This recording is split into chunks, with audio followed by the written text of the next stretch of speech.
law of demand.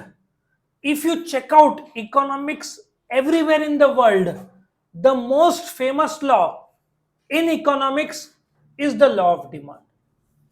ये question पहले देखो कितने बार पूछा है. इफ यू काउंट 35 बार पूछा है, 35 टाइम्स पिछले HSC एग्जाम. और latest if you check out March 2023 में ये 8 मार्क का पूछा है. State and explain the law of demand with exception 8 mark का. हो सकता है दिस कम्स अगेन, एक्सेप्शन की जगह पे एजम्पशन आ सकता है. सो पॉसिबिलिटी वो भी है. अब इकोनॉमिक्स में कई सारे लॉज है. Law of demand, law of supply, law of diminishing marginal utility, law of equi marginal utility, जिसमें से 12th स्टैंडर्ड में तुमको 3 लॉज है. कौन सा? Law of demand, law of supply अगले चैप्टर में, law of diminishing marginal utility पिछले चैप्टर में. इकोनॉमिक्स में जब भी लॉ का क्वेश्चन पूछा, उसको लिखने का एक सीक्वेंस, एक टेक्निक होता है. तुम उसमें फेंक नहीं सकते, तुमको वो सीक्वेंस से गुजरना होता है. सो लेट अस अंडरस्टैंड कि सीक्वेंस क्या है. There are 7 sequences to any law. If you check out, demand function मैंने अलग कलर में दिया है क्योंकि कुछ जगह पे हो सकता है डिमांड फंक्शन या यूटिलिटी फंक्शन ना हो. अच्छा, अभी ध्यान से सुनो कि इसको लिखना क्या है. ये पूरे के पूरे लॉ में मैंने 3 स्टोरीज बनाए हैं, ठीक है, ताकि तुम्हारे हर जगह पे लर्निंग आसान हो. ये 7 पॉइंट्स का भी मैंने स्टोरी बनाया है, एजम्पशंस का भी स्टोरी है, एक्सेप्शंस का भी स्टोरी है. लेकिन if they just ask you law of demand for 4 marks, तो तुमको यहां तक लिखना है. 1, 2, 3, 4 और 5. आया समझ में? कभी कभार 2 मार्क का आएगा, स्टेटमेंट ऑफ लॉ बोलो तो वो 2 मार्क का आएगा. अच्छा, if they ask for 8 marks, 1, 2, 3, 4, 5, ये तो आना ही है. उसके साथ एजम्पशन पूछेंगे या जैसे मार्च 2023 में एक्सेप्शन पूछा था. लॉजिक समझ में आया? और तुम्हारा गुड लक अच्छा है, पुराने कुछ पेपर्स में तो वो लोग एजम्पशन एक्सेप्शन साथ में पूछते थे. भाई इसको लिखने को ही 40 मिनट लग जाता है if you write down the assumption और एक्सेप्शन. तो अभी बोर्ड एक अच्छा कर रहा है कि लॉ ऑफ डिमांड विद या तो एजम्पशन या तो एक्सेप्शन एक ही चीज पूछता है. लॉजिक समझ में आया? तो can we start.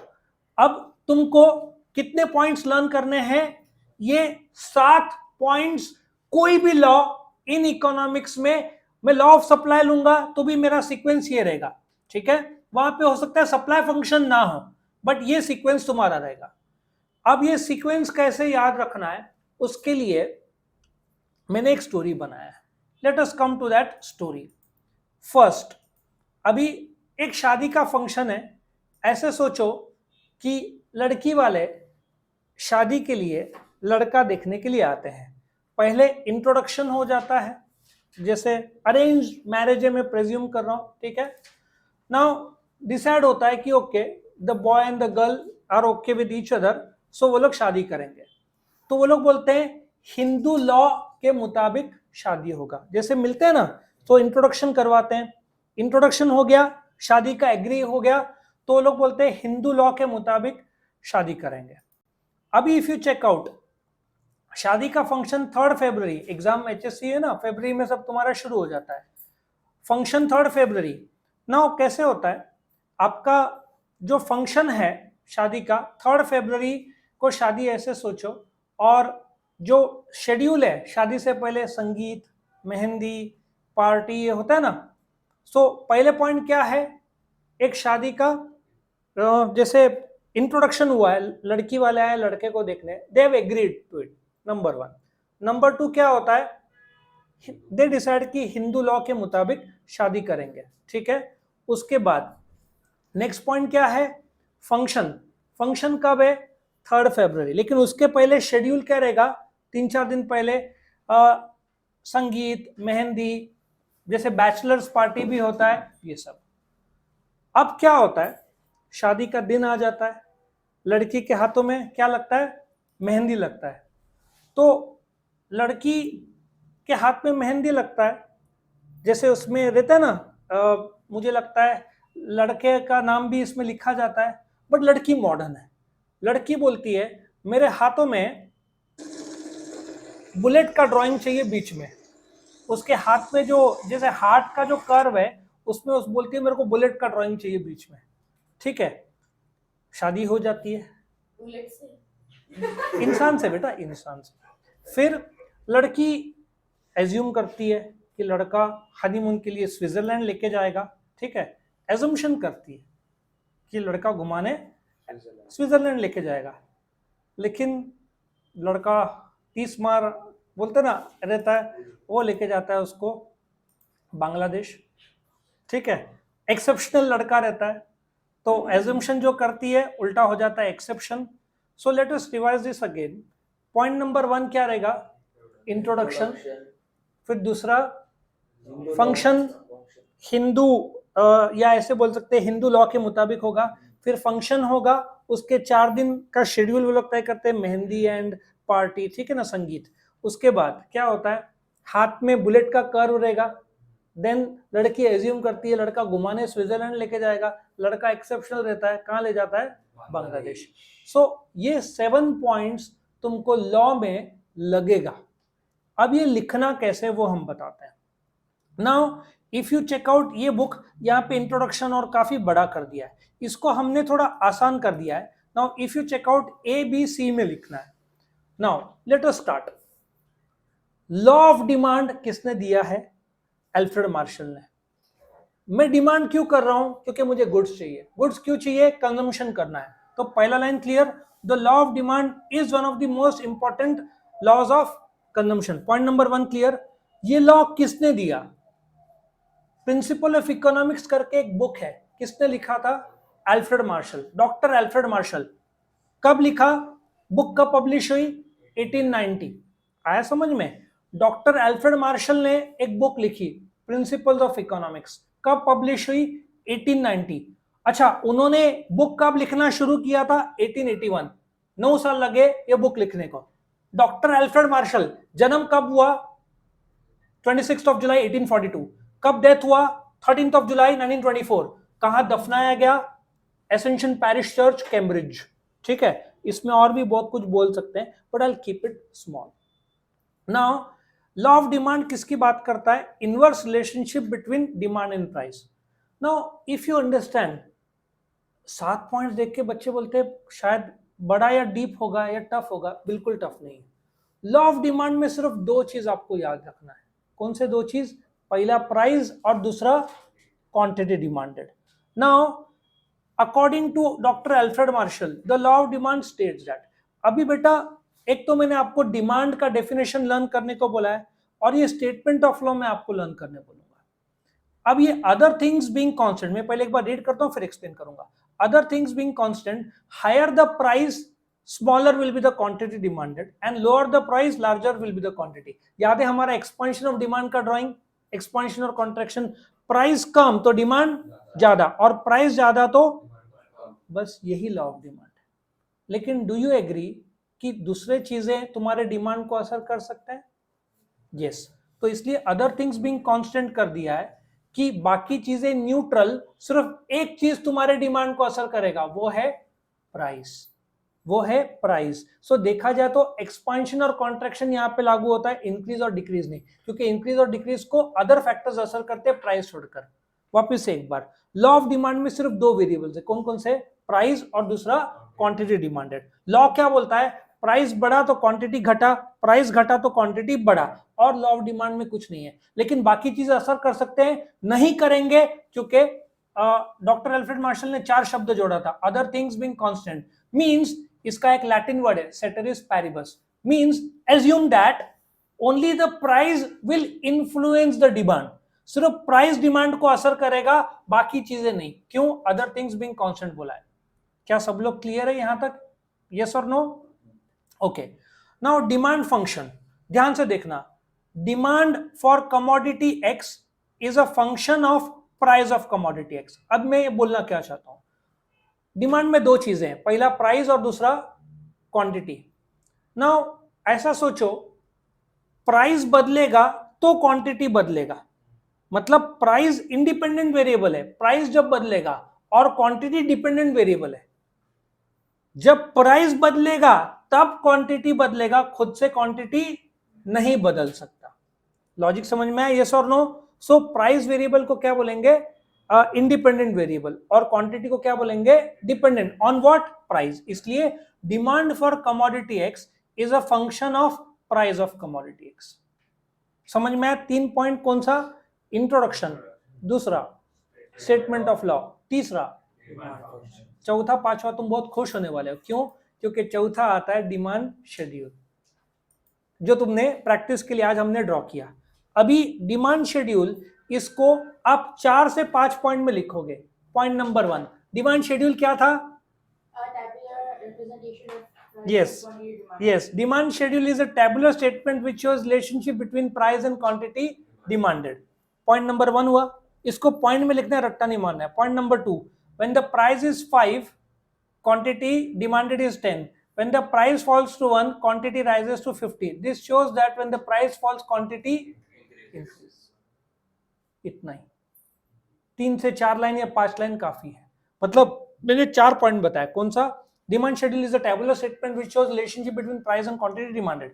When the price is 5, quantity demanded is 1. When the price is 1, quantity demanded is 50. ये 5 तो 10 है, 1 तो 50 है, ठीक है। और चौथा क्या होगा? This shows that when the price falls, quantity demanded rises. अब नेक्स्ट तुमने भी वो ऑलरेडी कर लिया है, डिमांड कर्व। डिमांड कर्व को आप वापस से करीबन 8 पॉइंट में बनाओगे। पॉइंट नंबर 1 क्या होगा आपका? Demand curve is also called as demand graph, number 1। Number 2, demand curve is a graphical representation of the demand schedule. ये जो शेड्यूल है इसका ग्राफिकल रिप्रेजेंटेशन क्या है? Demand curve. पॉइंट 2 पॉइंट हुए। Demand curve is also called as demand graph, demand curve is a graphical representation of the demand schedule.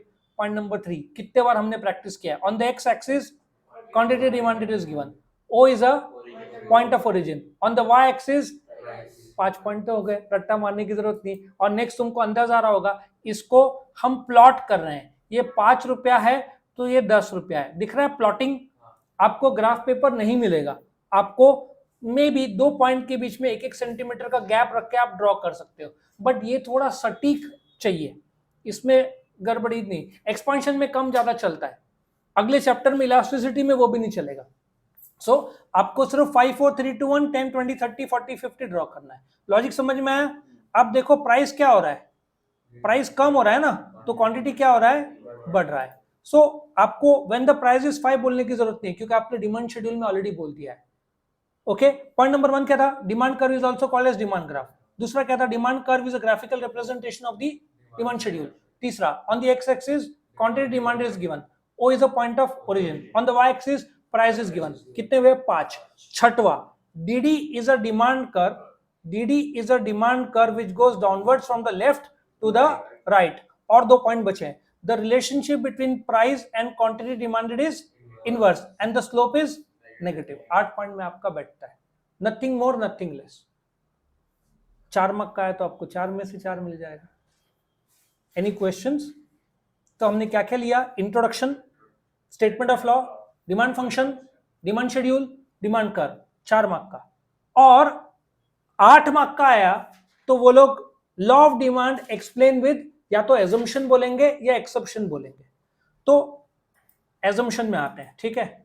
Now आपके सामने ये देखो, लॉ ऑफ डिमांड में introduction, statement of law, demand function, demand schedule और demand curve. तुम देखो मैंने सब पॉइंट्स में बोला है, ठीक है। यहां पे मैं एक लाइन लिख सकता था, demand curve is a graphical, वो ऊपर लिखा है। 8 पॉइंट लिखना है तो ये इधर लिखा है, इधर आप 1 में भी लिख सकते हो तो भी चलेगा। नाउ एजम्पशंस, कितने पॉइंट है इसके? 10 पॉइंट है। आप बोलोगे बहुत ज्यादा, ठीक है, मैं आपको 1 मिनट के अंदर ये पॉइंट्स लर्न करवा दूंगा। कैसे? शुरू करूं मैं? ध्यान से सुनना।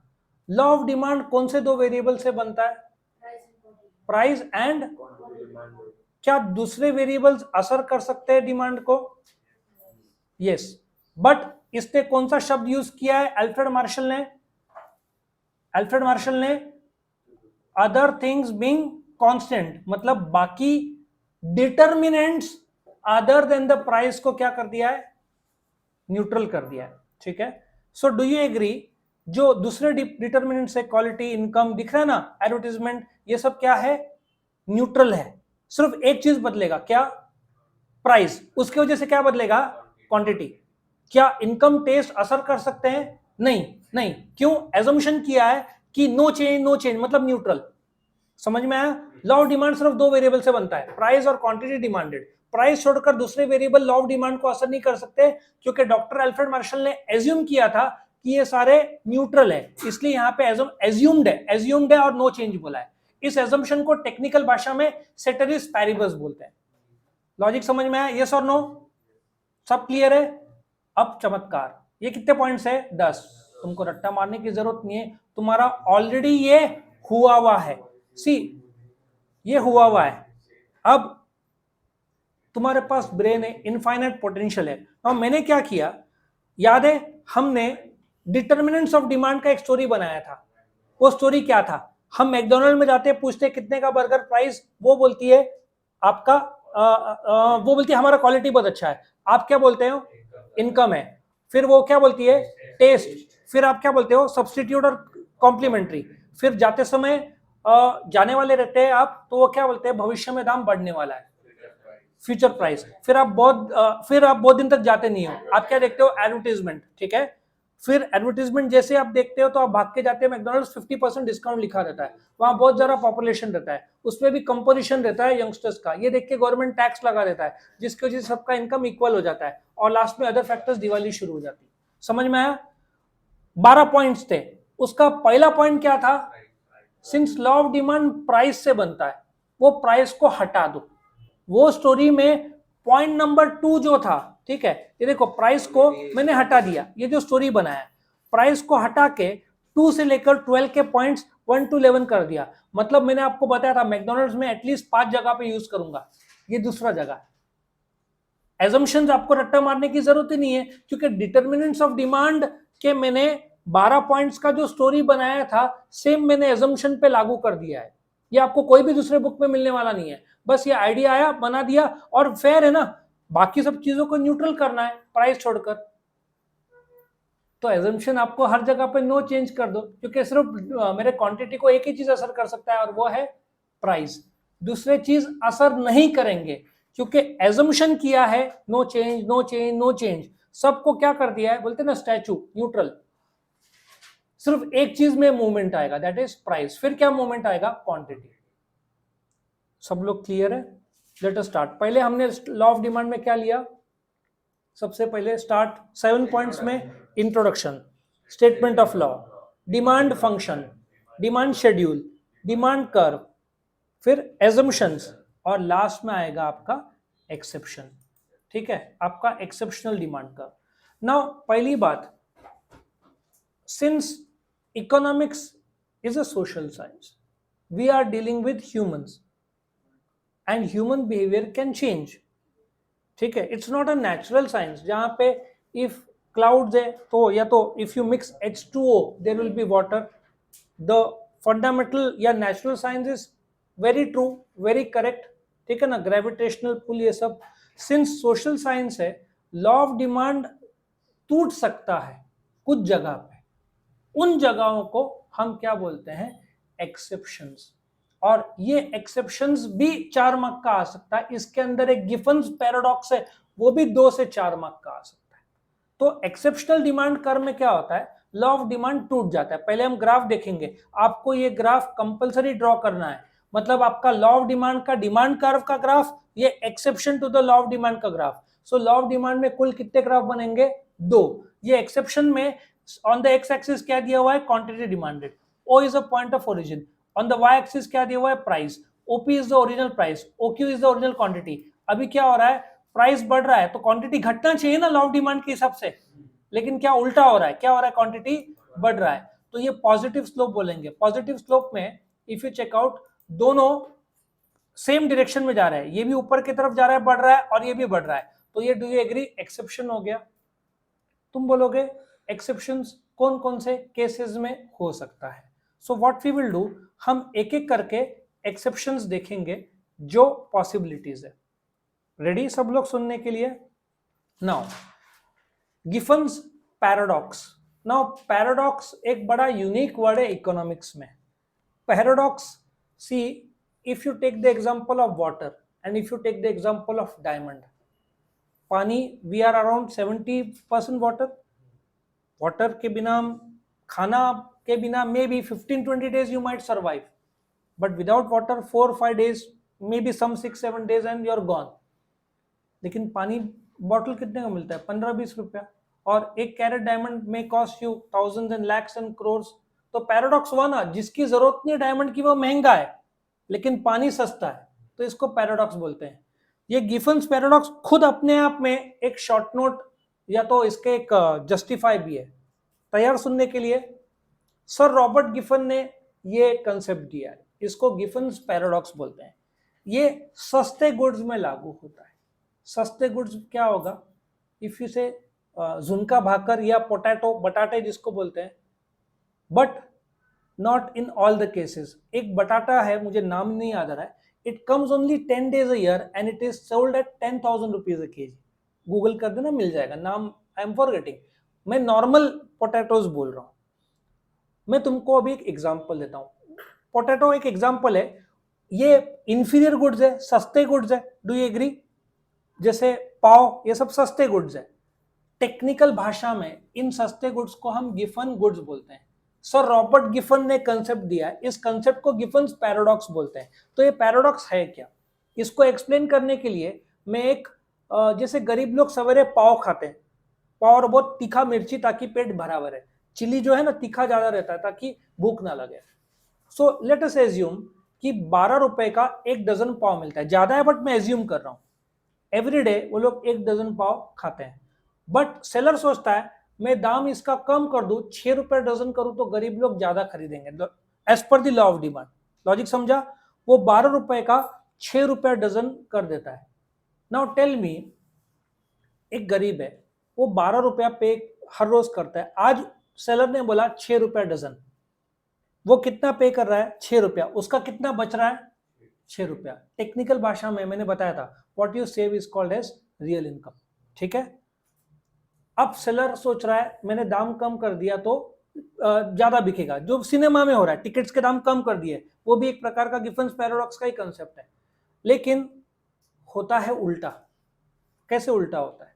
अब गरीब आदमी एवरीडे ये पाव और ये सब चीजें खा रहा है, वो क्या सोचता है मैंने जिंदगी में ऐसे ही खाया है, वो 6 रुपया के बजाय 3 रुपए का आधा डजन लेगा, कंजम्पशन और भी कम कर देगा। कितना बचा उसके पास? 9 रुपया। He might buy cakes.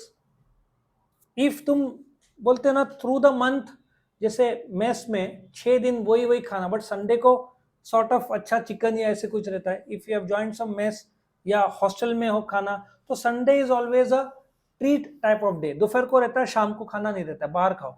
But Sunday afternoon you will always have something, क्योंकि 6 दिन वही सब रहेगा, बट संडे। सो ये बात है कि गरीब लोग, जब तुम दाम कम कर देते हो सस्ते चीजों का, गरीब लोग उसका कंजम्पशन और भी कम करते हैं। जो रियल इनकम उनका बचता है उससे वो लोग थोड़े लग्जरियस गुड्स खाते हैं, because they have a life, they want to also experience these things.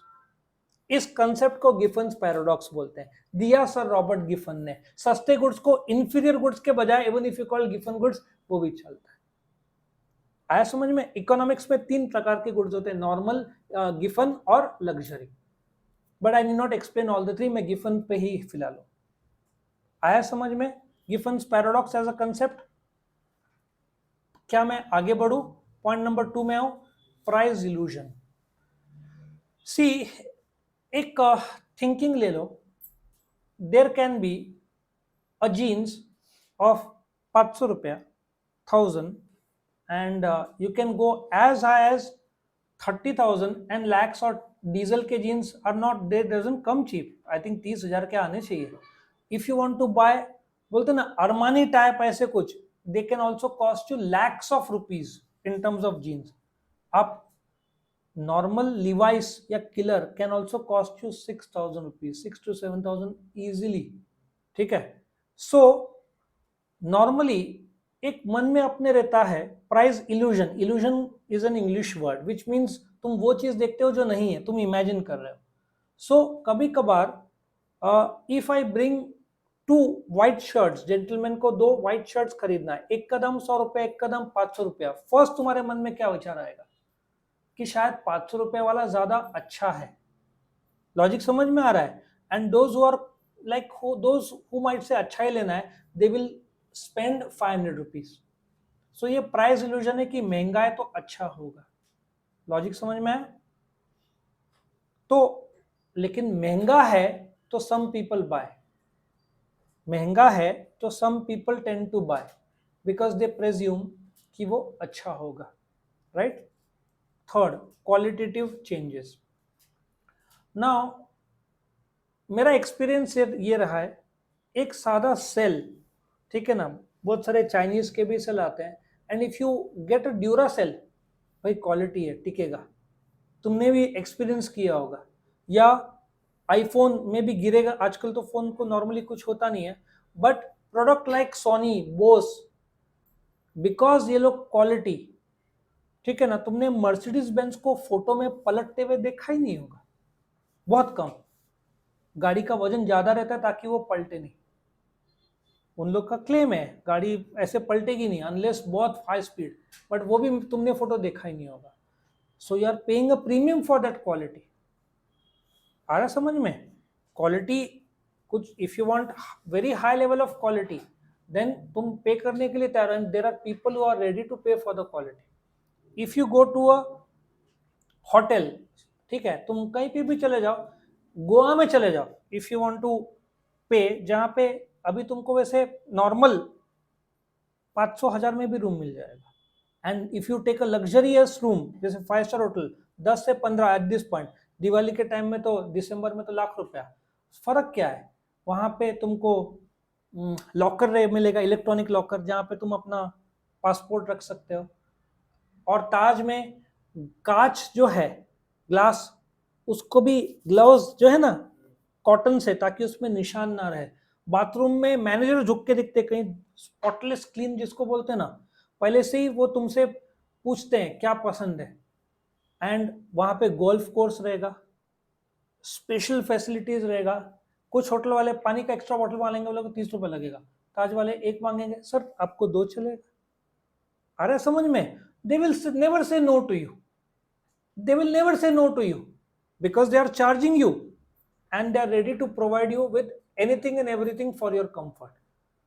Lakhs of rupees kuch hotel will charge you, but they will give you the best comfort in the world. So quality hai, if tumko chahiye wo level of quality, if you are ready to pay the price, to quality. So bolne ka तात्पर्य, those who prefer quality will pay higher price. आ रहा है समझ में. Next, habitual goods. Take the example of तुम्हारा क्या बोलते हैं, सुट्टा या गुटखा या तंबाकू जो लोग लेते हैं. सिगरेट का दाम कितना कितना रहता है, किसी को पता है कितना? 20 रुपए आता है. 20. कौन सा ब्रांड, कौन सा? हाँ, क्या होता है वो? Advance Marlboro.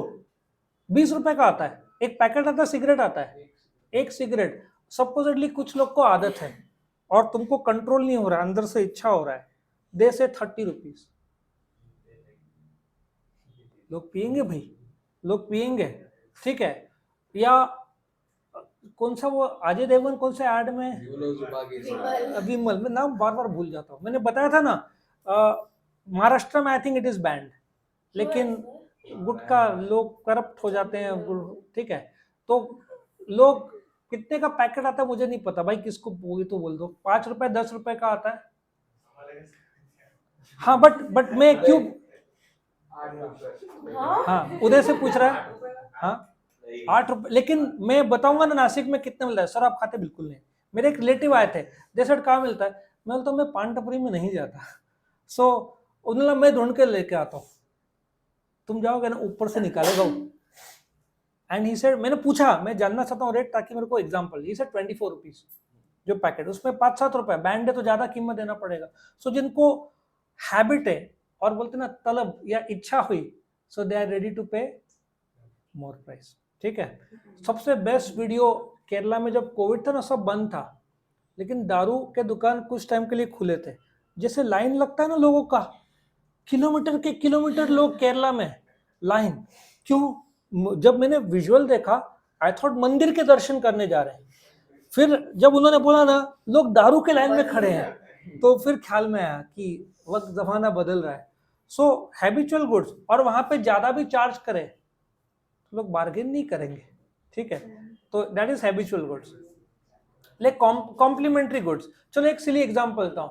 एक लेदर शू, कौन सा तुम्हारा, वुडलैंड्स, वुडलैंड्स का भाई बहुत महंगा आता है, 5-6 हजार का मिनिमम आएगा तुम्हारा वुडलैंड, उसका शू पॉलिश भी उतना महंगा ना। सपोजिटली वुडलैंड्स के दाम बढ़ा दिए तो शू कम बिकेंगे, तो शू पॉलिश का दाम भी कम कर दिया तो कुछ होना है क्या?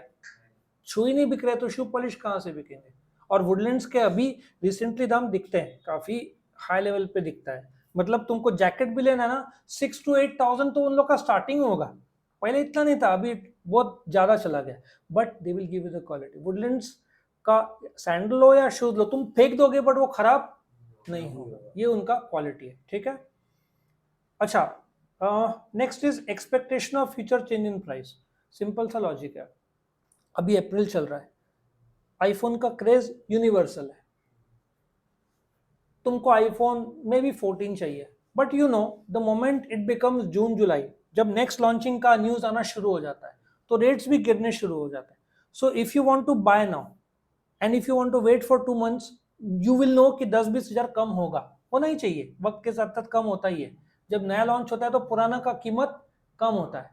सो आज दाम कम है, फिर भी तुम नहीं खरीद रहे हो क्योंकि तुम वेट कर रहे हो और भी दाम कम होगा, लॉ ऑफ डिमांड टूट रहा है, क्योंकि तुम आज कम दाम में भी नहीं खरीद रहे बिकॉज यू आर वेटिंग। तो बोलते ना तुम फ्यूचर प्राइस के हिसाब से। अच्छा, इसका एक और सिंपल एग्जांपल, हर रोज तुम 1 लीटर पेट्रोल भराते हो, ठीक है, बट 106 रुपए चल रहा है, at least in Maharashtra. Supposedly if I tell you midnight, एक दाम मिडनाइट में चेंज होता है, 120 रुपया, क्योंकि नेक्स्ट डे लागू होता है, 120 रुपया हो गया, तो तुम आज 1 लीटर नहीं भराओगे, टैंक फुल करोगे, 10-10 पूरा पूरा टैंक फुल करोगे बिकॉज 106 में मिल रहा है। So but law of demand टूट गया, क्योंकि एवरी डे 106 1 लीटर, अभी भी 106 है बट 10 लीटर्स, दाम कम नहीं हुआ बट तुमने ज्यादा खरीदा, लॉ ऑफ डिमांड टूटा ना।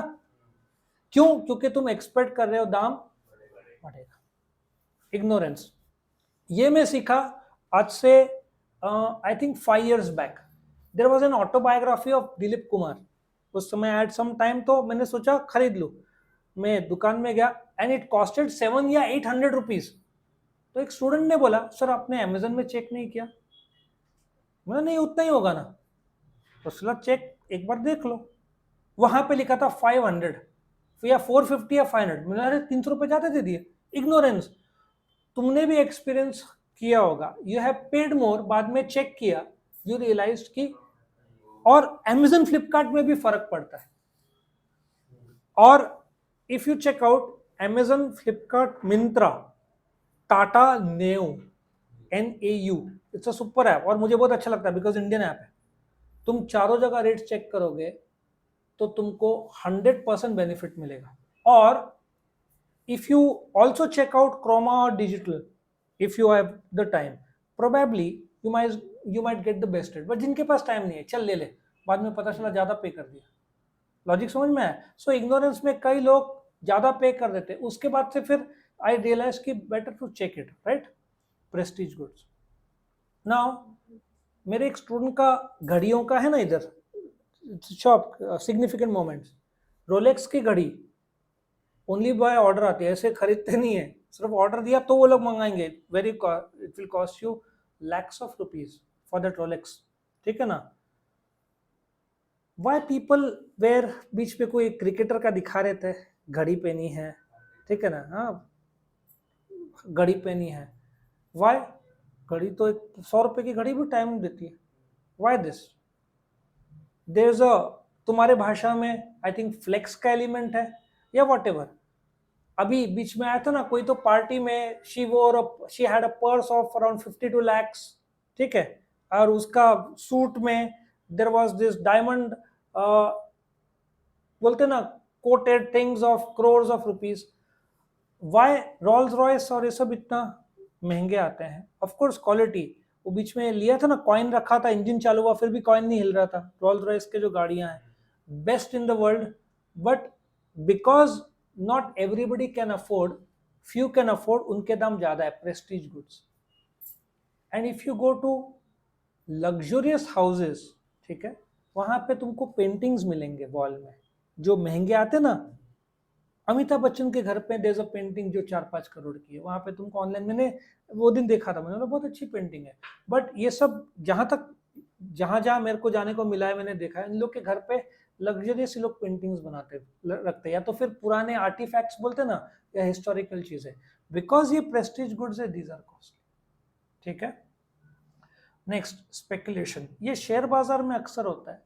शेयर बाजार में जब बढ़ रहा है एक लेवल के बाद शेयर बाजार टूटता है, नीचे आता है, करेक्ट, लेकिन जब बढ़ा हुआ है शेयर्स तो भी लोग खरीदते हैं, एंटिसिपेटिंग और प्राइस बढ़ेगा, ऑलरेडी ज्यादा दाम है और लोग खरीदते जाते हैं। अमेरिकन स्टॉक मार्केट का 1930 का क्रैश आज तक का सबसे फेमस क्रैश है। 1/3 बैंक बंद हो गए थे, लगभग आधे अमेरिकन गरीब हो गए थे, पूरा स्टॉक मार्केट क्रैश हुआ था। वहां शेयर्स बढ़ते जा रहे थे, फुगा ना, बढ़ते जा रहे थे, लोग खरीदते जा रहे थे, और फिर वो बबल बस्ट हुआ। सो स्पेकुलेशन में दाम ज्यादा है फिर भी लोग खरीद रहे, एंटिसिपेटिंग और बढ़ेगा, और फिर जब गिरता है तो जोरों में लोग का लॉस होता है। क्रिप्टो करेंसी क्लासिक एग्जांपल है। कौन सा क्रिप्टो में? बिटकॉइन। बिटकॉइन में बढ़ते गया, मुझे लगता है लैक्स, 25-30-40 लाख तक चला गया था, और जब क्रैश हुआ, अरे सब, कौन सा? 28,000 एक करेंसी था। मुझे, तुम देख लेना क्रिप्टो में, एक करेंसी वाज, हाँ, 18,000 था, 18,000 था। तुम नाम पता है? नाम मुझे याद नहीं आ रहा है, 18,000 था। हाँ, नहीं, इट बिकेम 1 रुपी, 18,000 रुपए बिकेम 1 रुपी। लोग लिटरली सुसाइड किए होंगे, 18,000 बिकेम 1 रुपी। आश्चर्य नहीं होता मुझे, किंगफिशर एयरलाइंस ये सब 900 रुपए में ट्रेड हो रहे थे, 1-2 रुपए में, 3 रुपए में आ गए। ऐसे बहुत सारे ट्रेजेडीज हुए हैं, लोग सट्टा लगाते हैं और फिर लॉस खाते हैं। वो क्रिप्टो वॉज अ, मुझे एक स्टूडेंट ने बताया था, आई थॉट वो क्रिप्टो में डील कर रहा था, आई थॉट कि यार ऐसे होगा, मैंने चेक, वो ट्रू बोला है सर। 18,000 बिकेम 1 रुपया भी नहीं, बाद में वो 0.60 में चला गया था। अभी उसका तुम डालना ना मैसिव ड्रॉप कोई तो क्रिप्टो का, या गूगल में भी चेक कर लोगे, 4-5 नाम बोलो, मुझे नाम नहीं आ रहा है, बट क्रिप्टो के बहुत सारे ना, बिटकॉइन एक है, तूने कोई नाम बोला अभी, कौन सा? हाँ वो, हाँ वो इसका जो इलॉन मस्क सपोर्ट करता है, डॉज कॉइन समथिंग ना, दो ऐसे 4-5 क्रिप्टो है, उसमें से एक सॉलिड गिरा हुआ है। तो क्रिप्टो स्पेकुलेशन का, लॉ ऑफ डिमांड का बेस्ट एग्जांपल। और लालच, लालच, अभी 4 लाख लोग है ना शेयर बाजार, 40 लाख लोगों ने छोड़ दिया शेयर बाजार। यंगस्टर आते हैं कमाने के लिए, नॉट रियलाइजिंग कि it's a patient type of game. Patience नहीं रखा, लॉस खाते, हाथ जला देते और छोड़ देते। बढ़ता भी उतना है, घट भी रहा है। अब ये कितने पॉइंट्स है एक्सेप्शन के? 9 पॉइंट्स है। मैंने तुमको बोला था ये भी पॉइंट में लर्न करा दूंगा। कितने पॉइंट्स है? 9 पॉइंट्स है। अब देखो इसको हम लर्न कराते हैं, तुम लोग को तुरंत के तुरंत 9 पॉइंट्स हो जाएगा। हाँ, गिफन, ठीक है, ध्यान से सुनना। गिफन मैकडोनल्ड्स में पार्टी देता है, क्यों? क्योंकि वो आईपीएस ऑफिसर बन गया है, आईपीएस हो गया। अब देखो गिफन, मैकडोनल्ड का मेरा क्या स्टोरी था, तुम मैकडोनल्ड में जाते हो, पूछते हो कितने का प्राइस है, वो बोलती है हमारा क्वालिटी बहुत अच्छा है, फिर आपका टेस्ट प्रेफर, इनकम नहीं डाला है, टेस्ट प्रेफर हैबिट्स, फिर क्या था, substitute in complementary, price of future goods. तो गिफन मैकडोनल्ड्स में 2 से 6 मैकडोनल्ड्स के पॉइंट्स है, पार्टी देता है क्योंकि वो आईपीएस बन गया है, ignorance, Prestige goods, speculation. Third story जो मैंने मैकडोनल्ड्स का बोला था, मैंने 5 स्टोरी प्रॉमिस किए थे, इसमें 2 एजम्पशन में एक बैठा, स्टार्टिंग में डिटरमिनेंट्स में एक, और ये एक। सो वापस से एक बार, गिफन क्या बन जाता है? आईपीएस। तो कहाँ पार्टी देता है फ्रेंड्स को? मैकडी में। Giffen price, quality, habitual, complementary, और लास्ट में इग्नोरेंस, प्रेस्टीज और स्पेकुलेशन। और बाय द वे ये मार्च 2023 में 8 मार्क के लिए आया था, state in explain the law of demand with exception. तुम्हारे 8 मार्क तुम्हारे कब्जे में। लॉजिक समझ में आया कैसे इसको अटेम्प्ट करना है? तो तुम बोलोगे 2023 में आया तो 2024 में नहीं आएगा, सॉरी, विद एजम्पशन करके रिपीट कर देंगे, क्योंकि ऑलरेडी ये 35 टाइम्स पूछ चुके क्वेश्चन। और अच्छा गिफन पैराडॉक्स भी देखो 35 प्लस में कर दो, व्हाट इज गिफन पैराडॉक्स, 1 2 3 4 5 6 7 मतलब 45, मतलब हर पेपर में या तो लॉ ऑफ डिमांड 4 मार्क का, या स्टेटमेंट ऑफ लॉ 2 मार्क का, या 8 मार्क का law of demand with assumption, या 8 मार्क का law of demand with exception, या तो right short note on Giffen good 2 या 4 मार्क का, या तो Giffen justify when the price of Giffen good fall the demand for it increases, इसका ये क्या बोलते हैं जस्टिफाई करके आ सकता है। तो ये था आपका लॉ ऑफ डिमांड। किसी को कोई डाउट है तो पूछो। ये देखो आपका लॉ ऑफ डिमांड। तो 7 पॉइंट्स कौन से हैं? पहला स्टार्ट पूरा 7 points, introduction, statement of law, demand function, demand schedule, demand कर, यहाँ पे क्या खत्म होता है? Law of demand. अब उसके साथ क्या पूछेंगे? या तो एजम्पशन या एक्सेप्शन। तो इस प्रकार से लॉ ऑफ डिमांड खत्म होता है। कोई डाउट्स किसी को? नहीं? तो यहाँ पे खत्म करते हैं। Thank you for watching.